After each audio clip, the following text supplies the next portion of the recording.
Ole, mi zo tutorial channel in sa vain klo lom ble ka chu voina kan zira hawa kan en ho tur chu whatsapp a hian thalak te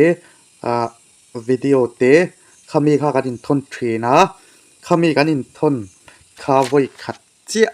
en thei tura siam dan khami kha toy te ngal lo zir hawanga a hria kan om nual tonga a hrelo po kan om thawanga a hrelo tan tuna video toy te in kan clear ho do ani ole kan whatsapp a kan lut anga I whatsapp kha open la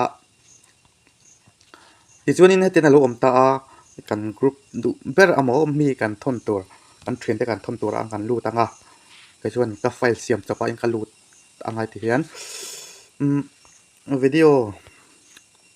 heta in nang ni chuin lut anga thilin thon na hrim hrim a khan e thalak kha inva select don ani mo inva pakhat khan va thlang chuak don ani ti chun kai chu camera lem te a hian kalut anga camera in kaluta khu ka chapal ani ta thla kala kang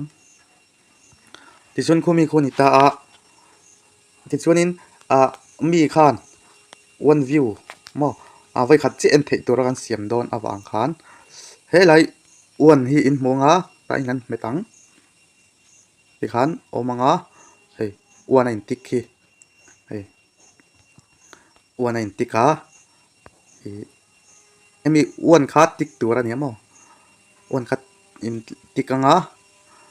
ti chuanin in tik zo khan he ta hian in lut lang arrow a hnuai zo kha ko a hian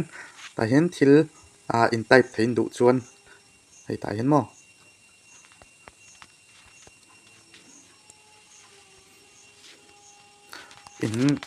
in du han ziek thei ti chuanin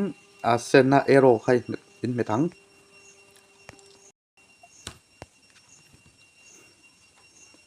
ti chuanin in me zo khan tin alo omanga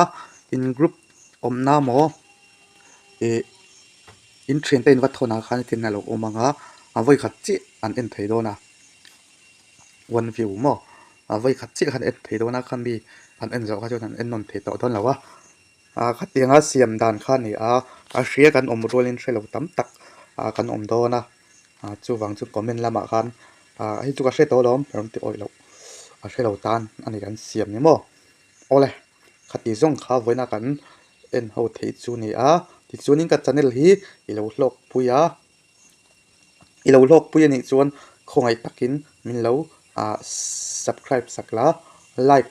share comment kha min lo pek sak vele ram ram do ni ti ka sai du ani ole thil tam tak sai thura ma se video thui lo nan kan du tok do nanga comment lama khan request kha entik pon iron da phe ni kan thiam zong ani chuat